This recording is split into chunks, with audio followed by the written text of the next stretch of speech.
No! Non ho voglia di portare la spazzatura di sotto, non mi va! Ah! Per questo programmerò la macchina del tempo a meno 65 milioni di anni fa. E adesso? Mangiate la mia spazzatura, dinosauri! Woohoo!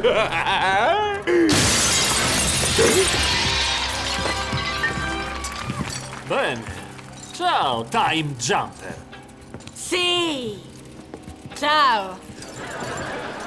Capitan Man e Kid Danger.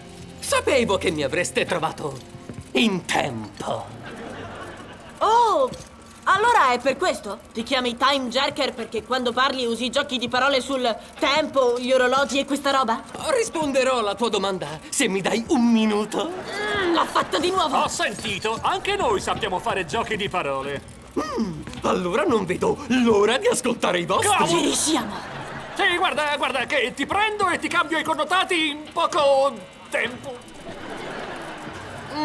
Sembri ancora addormentato, sveglia! Ok, fammi pensare a qualcosa di più. Ci sono, lui ne ne sa so una, ne sa una. Ok, Time Jerker. Vedo che mastichi bene le parole, ma secondo me ti manca una rotella.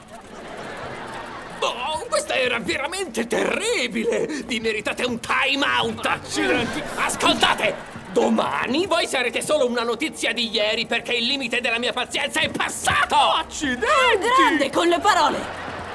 Ok, forse non siamo bravi a fare giochi di parole sul tempo. Ma lo siamo a sbatterti in carcere! Fermati dove sei, Capitan Man!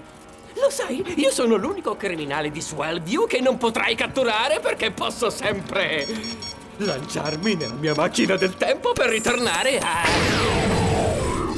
questa mattina! Prima ancora che tu riuscissi a scoprire dove mi trovavo! Mi troverò! Ah, sai che intendo!